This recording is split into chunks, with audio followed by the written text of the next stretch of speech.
ಕಲ್ಯಾಣ್ ಕುಮಾರ್ ಅವರು ಚಿತ್ರರಂಗದಿಂದ ಸ್ವಲ್ಪ ಹಣ ಬಂದ ಕೂಡಲೇ ಮತ್ತೆ ಅದನ್ನು ಕೆರೆಯ ನೀರನ್ನು ಕೆರೆಗೆ ಚೆಲ್ಲಿ ಅಂತ ನಿರ್ಮಾಣಕ್ಕೆ ಇಳಿದ್ರು, ನಿರ್ದೇಶನಕ್ಕೆ ಇಳಿದ್ರು, ಬೇಕಾದಷ್ಟು ಜನ ಕಲಾವಿದರನ್ನು ಬೆಳಕಿಗೆ ತಂದರು. ಆ ವಿಶೇಷಗಳ ಬಗ್ಗೆ ಹೇಳಿ ಸರ್. ಎಂದೂ ನಿನ್ನವನೇ ತೆಗೆದ್ರು, ಎಂದೂ ನಿನ್ನವನೇ ಫಸ್ಟ್ ಪ್ರೊಡಕ್ಷನ್ ಅವ್ರದ್ದು. ಅದರಲ್ಲಿ ಮೇಕಪ್ ಇಲ್ಲ. ಹೌದು, ಮೇಕಪ್ ಇಲ್ಲ, ಎಲ್ಲರೂ ಡೈರೆಕ್ಟಾಗಿ ಆ್ಯಕ್ಟ್ ಮಾಡೋದು. ಹೌದು, ಅದು ಒಂದು ಹೊಸ ಪ್ರಯೋಗ ಆಯಿತು. ಆಮೇಲೆ ಪ್ರವಾಸಿ ಮಂದಿರ ತೆಗೆದ್ರು, ಅದು ಸ್ಟುಡಿಯೋ ಇಲ್ಲ. ಸ್ಟುಡಿಯೋ ಇಲ್ಲದೇ ತೆಗೆದಂಥ ಫಸ್ಟ್ ಪಿಕ್ಚರ್ ಅದು ಪ್ರವಾಸಿ ಮಂದಿರ.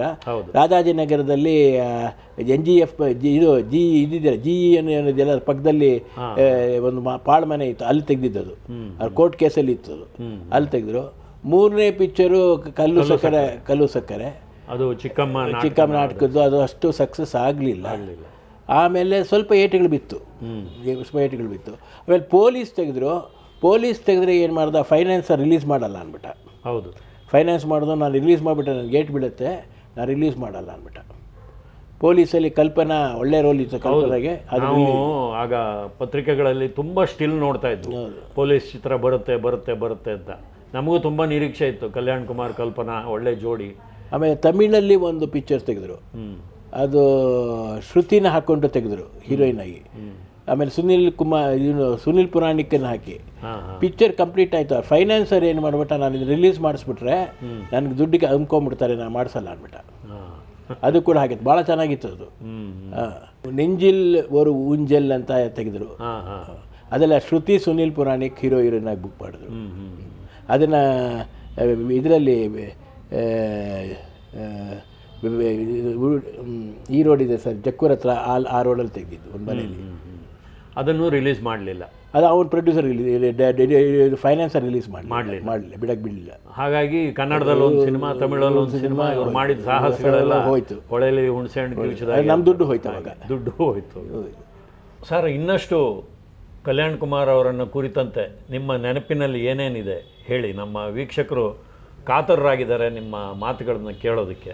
ಸಾಮಾನ್ಯವಾಗಿ ಕಲ್ಯಾಣ್ ಕುಮಾರ್ ಅವರು ಥಿಯೇಟ್ರಿಗೆ ಹೋಗಿ ಸಿನಿಮಾಗಳು ನೋಡ್ತಾ ಇರಲಿಲ್ಲ, ಟಿ ವಿನಲ್ಲೂ ನೀವು ನೋಡ್ತಾ ಇರಲಿಲ್ಲ. ಅದೇನೋ ಅವರ ಇದು ಬೇರೆಯವ್ರನ್ನ ಅನುಕರಣೆ ಆಗ್ಬಿಡುತ್ತೆ ಅಂತನೋ, ಅದೇನು ಐಡಿಯಾನೋ ಗೊತ್ತಿಲ್ಲ, ಅಂತೂ ನೋಡ್ತಾ ಇರಲಿಲ್ಲ. ಕೆಲವರಿಗೆ ಅಭ್ಯಾಸ ಇರಲ್ಲ. ಒಂದು ಸಲ ನಾವು ಇದು ಕಸ್ತೂರಿ ನಿವಾಸ ಬೇರೆ ಲ್ಯಾಂಗ್ವೇಜಲ್ಲಿ ಬಂತು, ಆ ಲ್ಯಾಂಗ್ವೇಜ್ ಯಾವುದು ಅಂತ ಹೇಳಲ್ಲ. ಆವಾಗ ಕಲ್ಯಾಣ್ ಕುಮಾರ್ ನಮ್ಮ ಮನೇಲಿ ಇದ್ದರು.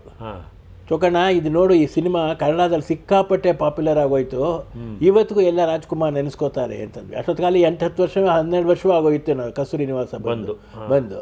ಸರಿ ನೋಡಿದ್ರು, ಏನು ಸುಮಾರಾಗಿದ್ದು, ಯಾಕೆ ಇದಕ್ಕೆ ಇಷ್ಟೊಂದು ಪಬ್ಲಿಸಿಟಿ ಅಂದರು. ಅಂದರೆ ಕಸ್ತೂರಿ ನಿವಾಸದ ಬೇರೆ ಭಾಷೆಯಲ್ಲಿ ಏನಿದೆ ಅದರಲ್ಲಿ ಏನಿದೆ ಅಂತ ಕಾಮೆಂಟ್ ಮಾಡಿದ್ರು. ಅದಾಗಿ ಒಂದು 2 ತಿಂಗಳು ಏನಾಗಿದೆ, ತಿರ್ಗಾ ಕನ್ನಡದೇ ಕಸ್ತೂರಿ ನಿವಾಸ ಬಂತು. ನಾವೆಲ್ಲ ರಾಜ್ಕುಮಾರ್ ಫ್ಯಾನ್ಸು. ನಮ್ಮ ಮನೆಯಲ್ಲಿ ರಾಜ್ಕುಮಾರ್ದು ಅಥವಾ ಕನ್ನಡ ಫಿಲಮ್ ಅಂತಂದರೆ ಕಿಟಕಿ ಬಾಗಿಲೆಲ್ಲ ಕ್ಲೋಸ್ ಮಾಡಿಬಿಟ್ಟು ಕರ್ಟನ್ ಹಾಕ್ಬಿಟ್ಟು ಯಾರು ಮಾತಾಡಬಾರ್ದು. ಅವಾಗ ಕರೆಕ್ಟಾಗಿ ಇವರು ರೇವತಿ ಇದೇ ಮನೆಯಲ್ಲಿ ರೇವತಿನೂ ಕಲ್ಯಾಣ್ ಕುಮಾರ್ ಬಂದರು. ಚೊಕಣ್ಣ ನೋಡು ಇವಾಗ ಶುರು ಆಗತ್ತಿ ಬಾಬಾ ಅದು.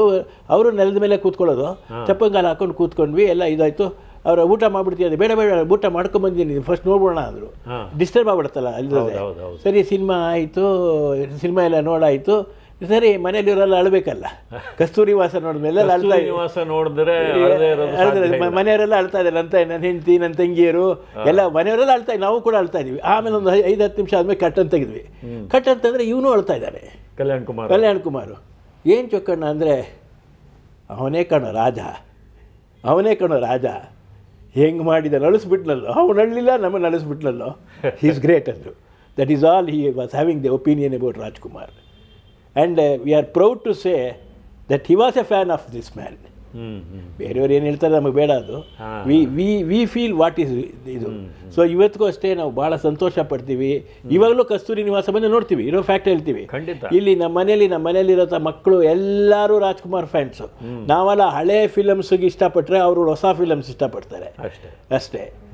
ಸೊ ನಮ್ಮ ಫ್ಯಾಮಿಲಿಯೆಲ್ಲ ಪೂರ everybody, including my brothers, sisters, R my cousins, everybody V C Rajkumar films and we are happy, we are proud of them. Kannada ಇರೋವರೆಗೂ ರಾಜ್ಕುಮಾರ್, ಕಲ್ಯಾಣ್ ಕುಮಾರ್, ಉದಯ್ ಕುಮಾರ್ ಹೆಸರು ಹೋಗೋದೇ ಇಲ್ಲ. ಅವ್ರ 3 ಹೆಸರು ಶಾಶ್ವತ. ಖಂಡಿತ. ಹೌದು ಸರ್. ಆಮೇಲೆ ಕನ್ನಡದಲ್ಲಿ ಭಾಳ ಒಳ್ಳೊಳ್ಳೆ ಸಕ್ಸಸ್ಫುಲ್ ಫಿಲಮ್ಸ್ ಬಂತು. ತಾಯಿ ಕರಳು ಒಂದು ಸೈಡ್ ಸುಟ್ಕೊಂಡಿದ್ದಾನೆ. ಹೌದು. ಅದು it was A hit picture in Kannada and he got ಒಳ್ಳೆ ಹೆಸರು ಅವಾರ್ಡ್ಸು ಎಲ್ಲ ಬಂತು. ಜಿ ವಿ ಅಯ್ಯರ್ ಅವರಿಗೆ ಫೇವರೇಟ್ ಆರ್ಟಿಸ್ಟ್ ಕಲ್ಯಾಣ್ ಕುಮಾರ್ ಅವರು. ಆಮೇಲೆ ಬಂಗಾರಿ ತೆಗೆದ್ರು. ಅದರಲ್ಲಿ ನಾವು ಹುಟ್ಟಿ ಬೆಳೆದದು ಕನ್ನಡ ನಾಡನ್ನು ಹಾಡಿದ್ರು. ಆ್ಯಕ್ಚುಲಿ ಮುತ್ತೈದೆ ಭಾಗ್ಯದಲ್ಲೇ ಫಸ್ಟು ಕನ್ನಡ ಬಗ್ಗೆ ಹಾಡಿದ್ದಾರೆ ಜನ. ಅದನ್ನು ಡ್ಯಾನ್ಸ್ ಮಾಡಿಸಿದ್ದಾರೆ ಮುತ್ತೈದೆ ಭಾಗ್ಯದಲ್ಲಿ. ನಮ್ಮೂರೇ ಅದೇ. ಆಮೇಲೆ ಅವ್ರು ಯಾವ ಇಂಟರ್ವ್ಯೂನಲ್ಲಿ ಯಾರೋ ಹೇಳಿದ್ರು, ಆ ಕಾಲದಲ್ಲಿ ಸದಾರಮೆ ಹಾಡಿದೆಯಲ್ಲ, ಸರಿ ಸರಿ ಮುಂದೆ ಸರಿ ಕಿರಿಕಿರಿ ಹೆಲ್ಲು ಕಿರಿ, ಈ ಥರ ಹಾಡು ಬಂದರು ಫಸ್ಟೇ ಕನ್ನಡದಲ್ಲಿ, ಬೇರೆ ಯಾವ ಲ್ಯಾಂಗ್ವೇಜಲ್ಲೂ ಇಲ್ಲ ಅಂತ. ಆ ಕಾಲದಲ್ಲಿ ಪಿಕ್ಚರ್ ತೆಗಿಬೇಕಾದ್ರೆ 2 ಭಾಷೆಯಲ್ಲಿ ತೆಗಿಯೋರು ಸರ್. ಫಾರ್ ಎಕ್ಸಾಂಪಲ್ ಗಾಳಿ ಗೋಪುರ, ಅದು ಗಾಳಿ ಮೇಡಲು ಅಂತ NT ರಾಮರಾವ್ ಅವರು ಮಾಡಿದ್ರು. ಕನ್ನಡದಲ್ಲಿ ರಾಜ್ಕುಮಾರು, ಕಲ್ಯಾಣ್ ಕುಮಾರು ಇಲ್ಲ, ಅದರಲ್ಲಿ ಗಾಳಿ ಗೆಸ್ಟ್ ಆಗಿದೆ ಗೌರವ ಪಾತ್ರ. ಭೂದಾನ ಕನ್ನಡದಲ್ಲಿ ಅಷ್ಟು ಸಕ್ಸಸ್ ಆಗಲಿಲ್ಲ, ಆದರೆ ತಮಿಳಲ್ಲಿ ಅದು ಸಕ್ಸಸ್ ಆಗೋಯ್ತು. ಅದು ಶಿವಾಜಿ ಗಣೇಶನ್ ಮಾಡುವ ಸಕ್ಸಸ್ ಆಗೋಯ್ತು ಆ ಫಿಲಮ್ ಅಂತ ಹೇಳ್ತಾರೆ, ನಮಗೆ ಗೊತ್ತಾಗಲ್ಲ ಕಮರ್ಷಿಯಲ್ಲು. ಬಟ್ ಭೂದಾನ ಇವತ್ತಿಗೂ ನೋಡೋದು ತುಂಬ ಚೆನ್ನಾಗಿದೆ. ಅದೆಲ್ಲ ಮಿಕ್ಕಿದ್ದೆಲ್ಲ ಅವರವ್ರ ಕಾಮೆಂಟ್ಸು, ಅದು ನಮಗೆ ಗೊತ್ತಾಗೋದಿಲ್ಲ. ಸರ್, ಕಲ್ಯಾಣ್ ಕುಮಾರ್ ಅವರ ಚಿತ್ರ ಜೀವನದ ಬಗ್ಗೆ, ಜೊತೆಗೆ ಅವರ ಬದುಕಿನ ಬಗ್ಗೆ, ಕುಟುಂಬದವ್ರ ಜೊತೆಗೆಲ್ಲ ಅವರು ಹೇಗೆ ಒಡನಾಟ ಇಟ್ಕೊಂಡಿದ್ದು, ಇದ್ರ ಬಗ್ಗೆ ಎಲ್ಲ ತುಂಬ ವಿಚಾರಗಳನ್ನು ಹೇಳಿದಿರಿ. ನಮಗೆ ಅದನ್ನು ಕೇಳಿ ಭಾಳ ಸಂತೋಷ ಆಯಿತು. ನಮ್ಮ ವೀಕ್ಷಕರು ಖಂಡಿತವಾಗಿಯೂ ಇದನ್ನು ಎಂಜಾಯ್ ಮಾಡ್ತಾರೆ. ಈ ಸಿನಿಮಾ ವಿಚಾರಗಳನ್ನು ಬಿಟ್ಟು ನಿಮ್ಮ ಕುಟುಂಬದ ಜೊತೆ ಕಲ್ಯಾಣ್ ಕುಮಾರ್ ಅವರ ನೆನಪುಗಳು ಇನ್ನೇನಾದರೂ ಇದ್ದರೆ ಹೇಳಿ. ಸರ್, ಅವನಿಗೆ ಸ್ವಲ್ಪ ದೇವಸ್ಥಾನ ಅಂದರೆ ಭಕ್ತಿ ಜಾಸ್ತಿ ಸರ್. ಸುಮ್ಮನೆ ಇದ್ದರೆ ನಡಿ ಹೋಗೋಣ ಅಂತ ಹೇಳಿದ್ದು ಎಲ್ಲ ಯಾವುದೋ ಒಂದು ದೇವಸ್ಥಾನ, ಬೆಂಗಳೂರು ಆಗಿರ್ಬೋದು, ಹೊರಗಡೆ ಆಗಿರ್ಬೋದು, ಹೋಗ್ತಾ ಇದ್ವಿ. ಹೋಗಿ ಅಲ್ಲಿ ದೇವ್ರು ನೋಡ್ಕೊಂಡು ಬರ್ತಾರೆ. ದೇವರಲ್ಲಿ ಯಾವುದೇ ದೇವಸ್ಥಾನ ಆಗಲಿ, ಈ ದೇವರು ಆ ದೇವರು ಭೇದ ಭಾವನೆ ಇಲ್ಲ. ಅಮ್ಮನವರು ಯಾವ ದೇವಸ್ಥಾನ ಆದರೂ ಹೋಗೋದೆ. ಗೊರವನಹಳ್ಳಿ ಲಕ್ಷ್ಮಿ ಕೂಡ ಹೋಗಿದ್ವಿ. ಆಮೇಲೆ ಎಲ್ಲ ದೇವಸ್ಥಾನಗಳು ಹೋಗಿದ್ವಿ. ದೇವಸ್ಥಾನಗಳು ಹೋಗೋದು ಆತನಿಗೆ ತುಂಬ ಆಸೆ ಇತ್ತು. ಆಮೇಲೆ ಯಾವ ದೇವಸ್ಥಾನ ಕೇಳಿದ್ರೆ ಇಂಥ ಕಡೆ ಇದೆ, ಹೀಗಿದೆ ಅಂತ ಆತ ಹೇಳ್ತಾಯಿದ್ರು. ಅಷ್ಟು ಅವ್ರಿಗೆ ದೇವರಲ್ಲಿ ಭಕ್ತಿ ಇತ್ತು. ಇನ್ನು ಮಿಕ್ಕಿದ್ದೆಲ್ಲ ನಾಟ್ ಮಚ್ ರಿಲಿಜಿಯಸ್. ಸ್ನಾನ ಮಾಡೋದು, ದೇವರ ವಿಷ್ಣು ಸಹಸ್ರನಾಮ ಹೇಳೋದು, ನಮಸ್ಕಾರ ಮಾಡೋದು ಅಷ್ಟೇ. ಯಾವಾಗ ಸ್ನಾನ ಮಾಡ್ತಾ ಇದ್ದ ಅವಾಗ ಹೇಳೋದು. ಬೆಳಗ್ಗೆ ಎದ್ದ ತಕ್ಷಣ ಸ್ನಾನ ಮಾಡಬೇಕು ಅಂತಿಲ್ಲ, ಎದ್ದು ಏನು ಮಾಡೋದು. ಆಮೇಲೆ ಇಲ್ಲೇ ಬಾತ್ರೂಮ್ ಹೀಗೆ ಇರಬೇಕು, ಇಲ್ಲೇ ಇರಬೇಕು ಅಂತ ಅವೆಲ್ಲ ಏನೂ ಇಲ್ಲ. ನಮ್ಮ ಮನೇಲಿ ಎಲ್ಲಿ ಬೇಕಾದರೂ ಹೋಗೋರು, ಎಲ್ಲಿ ಬೇಕಾದರೂ ಮಾಡೋರು, ಎಲ್ಲಿ ಬೇಕಾದರೂ ಇರೋರು. ಸೊ ಅತ್ತ ಏನು ಡಿಫ್ರೆನ್ಸ್ ಇಲ್ಲ. ಮನೆಯಲ್ಲಿ ಯಾರು ಒಂದು ಮಗು ಆದರೂ ಅದನ್ನು ಮಾತಾಡದೆ, ರೇಗಿಸೋದೆ, ಗಲಾಟೆ ಮಾಡೋದೆ, ಕುಸ್ತಿ ಆಡೋದೆ ಇದೆ ಆತನಿಗೆ. ಹಾಗೆ ದೊಡ್ಡವ್ರ ಹತ್ರನೂ ಹಾಗೇನೆ. ನಮ್ಮ ಅಪ್ಪ ಅಮ್ಮನ ಕಂಡ್ರೆ ಭಾಳ ಪ್ರೀತಿ, ಹಾಗೆ ನಮ್ಮ ದೊಡ್ಡ ಸೋದರ ಮಾವನ ಕಂಡ್ರೆ ಭಾಳ ಪ್ರೀತಿ. Brothers and sisters they were all very good. ನಿಮ್ಮ ಪತ್ನಿಯವರ ಜೊತೆ? ಅದು ನಂದು love marriage sir. Kalyan Kumar ಹೆಂಡತಿ ಬಂದು ಅಯ್ಯಂಗಾರರು, ನನ್ನ ಹೆಂಡತಿ ಬಂದು Maddur. So all the people boycotted my marriage, all my my family members. Kalyan Kumar ಅವರಿಗೆ ಆದ ಅನುಭವನೇ ನಿಮಗೂ ಆಯಿತು. All boycotted. ಅವತ್ತು ರಾತ್ರಿ ಅಮರ ಭಾರತಿ ಪಿಕ್ಚರ್ ಶೂಟಿಂಗ್ ಇತ್ತು. ಅಮರ ಭಾರತಿ. ಸೊ ಅದಕ್ಕೋಸ್ಕರ ರಾತ್ರಿ ಅವನು 11 ಗಂಟೆಗೆ ಬಂದ. ಸಾಮಾನ್ಯ ಅವನು ನಿಶಾಚಾರ ಅಂತಲೇ ಹೇಳೋದು. 11 ಗಂಟೆಗೆ ಬಂದ. ಇನ್ನೂ ಒಂದು ಇನ್ಸ್ಟೆನ್ಸ್ ಹೇಳಬೇಕು ಅಂದರೆ, ಹಾಗಾಗಿ ನನ್ನ ಹೆಂಡತಿ ನನ್ನ ಮನೆ ಸೇರಿದ ಮೇಲೆ ಶಿ ಬಿಕೇಮ್ ಒನ್. ಆ್ಯಂಡ್ ಬೇರೆಯವರ ಸೊಸೆಯರಿಗಿನ್ನ ನನ್ನ ಹೆಂಡತಿ ಭಾಳ ಪ್ರಚಾರಕ್ಕೆ ಬಂದಳು. ನಮ್ಮ ಫ್ಯಾಮಿಲಿ, ಹೋಲ್ ಫ್ಯಾಮಿಲಿ. ಆ್ಯಂಡ್ ಅವಳು ಮಾಡಿಕೊಟ್ಟಿದ್ದು, ನಮ್ಮಮ್ಮ ಹೋದ್ಮೇಲೆ ಅವಳೇ ಮನೆಗೆ ಯಜಮಾನಿ. ಸೊ ಅವಳು ಮಾಡಿಕೊಟ್ಟಿದ್ದು ಕಾಫಿನೇ ಬೇಕು. ಆಮೇಲೆ ತಿಂಡಿ ತೀರ್ಥದಲ್ಲಿ ಏನು ವ್ಯತ್ಯಾಸ ಇಲ್ಲ. ಆಲೂಗೆಡ್ಡೆ ಒಂದು ತಿಂತಾ ಇರಲಿಲ್ಲ ಅಷ್ಟೇ, ಇನ್ನೇನು ಬೇಕಾದರೂ ಆಗೋದು. ಆಲೂಗೆಡ್ಡೆ ಮೈ ಬರುತ್ತೆ ಅಂತ ತಿಂತಾ ಇರಲಿಲ್ಲ ಅಷ್ಟೇ. ಇನ್ನೆಲ್ಲ ಏನು ಮನೇಲಿ ಏನು ಅಡುಗೆ ಮಾಡ್ತೀವಿ ಅದೇನೆ, ಇದು ಬೇಕು ಅದು ಬೇಕು ಅಂತ ಏನೂ ಇಲ್ಲ. And he was proud of his family members. He is proud of his family member, whoever may be. Let it be a grandson ಇಲ್ಲ, or may be a daughter ಇಲ್ಲ, whoever may be a sons. ನಾವೆಲ್ಲ ಮಕ್ಕಳ ಥರನೇ ಅವನಿಗೆ, ಆ ಥರನೇ ಅವರು behave ಮಾಡ್ತಾಯಿದ್ರು.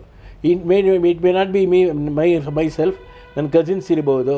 ಒಂದೇನು ಅಂತಂದರೆ, ನನ್ನ ಕರ್ಕೊಂಡು ಹೋದರೆ ಎಂಥ ದೊಡ್ಡ ಮನುಷ್ಯ ಆಗಿರಲಿ, ಫಸ್ಟು ನನ್ನ ಇಂಟ್ರಡ್ಯೂಸ್ ಮಾಡಿ, is my nephew, is an assistant engineer, is a divisional engineer ಅಂತ ಹೇಳಿ ಇಂಟ್ರಡ್ಯೂಸ್ ಮಾಡೇ ಆಮೇಲೆ ಮುಂದಕ್ಕೆ ಮಾತು.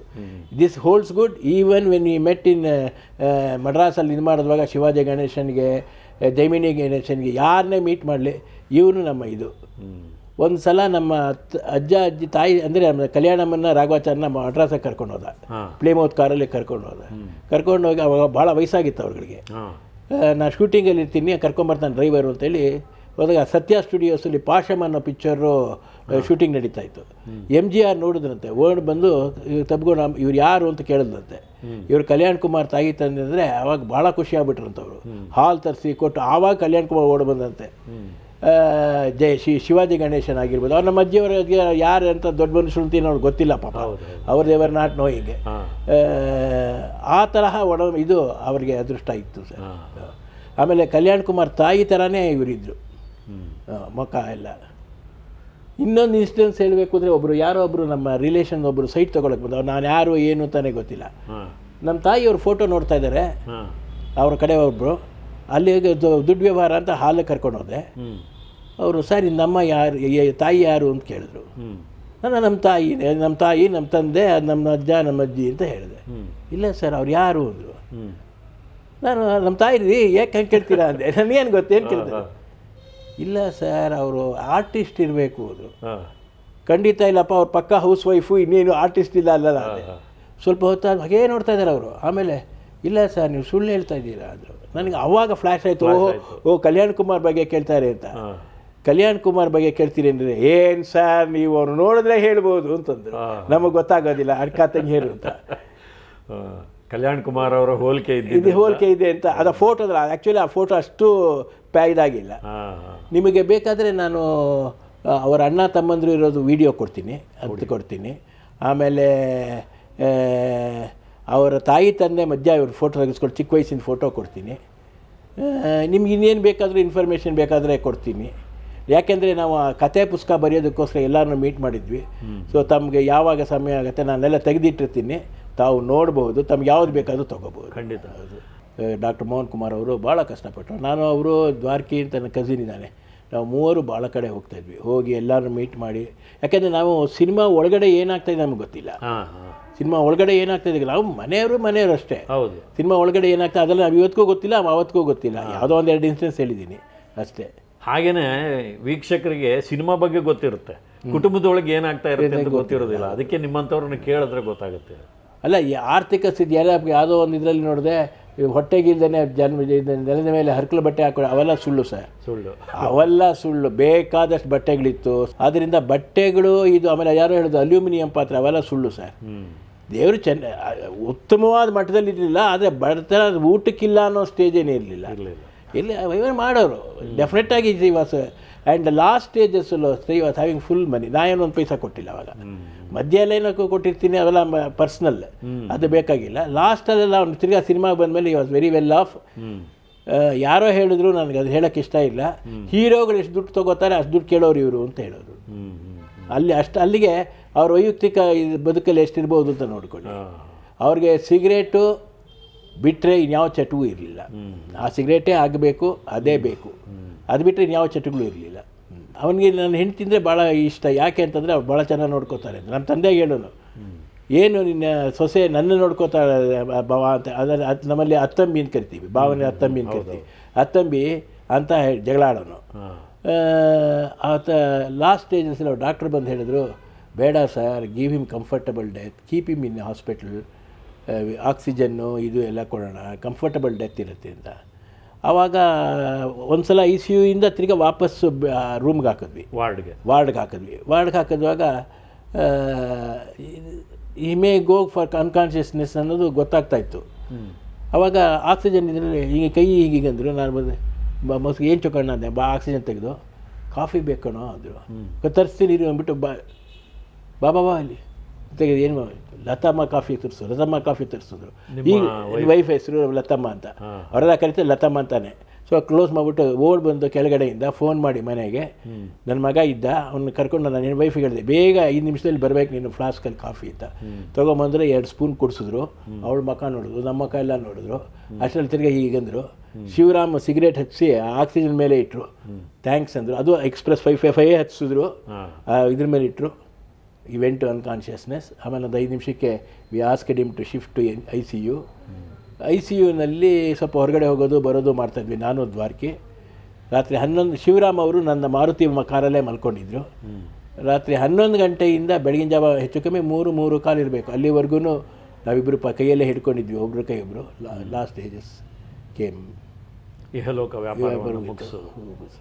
ತಕ್ಷಣವೇ ಅವರು ಟಿ ವಿ ಚಾನಲ್ಸ್ಗೆಲ್ಲ ಹೇಳಿಯಲಾಗಿ ಅದೆಲ್ಲ ನಡೀತು. It went of. ತುಂಬ ಧನ್ಯವಾದಗಳು. ಸಾಕಷ್ಟು ವಿಚಾರಗಳನ್ನು ಹೇಳಿದಿರಿ. ಏನು ಕಲ್ಯಾಣ್ ಕುಮಾರ್ ಅವರು ಕೊನೆಗಾಲವನ್ನು ಕಳೆದಂತಹ ಮನೆಗೆ ಬಂದು ನಾವು ಕೂತ್ಕೊಂಡು ನಿಮ್ಮನ್ನು ಮಾತಾಡಿಸ್ತಾ ಇದ್ದೀವಿ ಅಂದರೆ ಅದು ನಮ್ಮ ಸೌಭಾಗ್ಯ ಅಂತ ನಾನು ಹೆಮ್ಮೆಯಿಂದ ಹೇಳ್ಕೊತೀನಿ. ನನಗೆ ನಮ್ಮ ಮಾವನ ಬಗ್ಗೆ ಹೇಳೋದಕ್ಕೆ ಹೆಮ್ಮೆ ಅನಿಸುತ್ತೆ. ಆದರೆ ಏನು ಅಂದರೆ ಬೇಕಾದ ಫೋಟೋಗಳು ತಗೋ, ಆ ಕಾಲದೆಲ್ಲ ಫೋಟೋಗಳೆಲ್ಲ ಕಾಸ್ಟ್ಲಿ ಅವೆಲ್ಲ ಗೊತ್ತೂ ಇಲ್ಲ ನಮಗೆ, ತಗೊಂಡು ಇಟ್ಕೋಬೇಕು ಅಂತ, ಹಾಗಿಂದ ನಡೀತಿದೆ.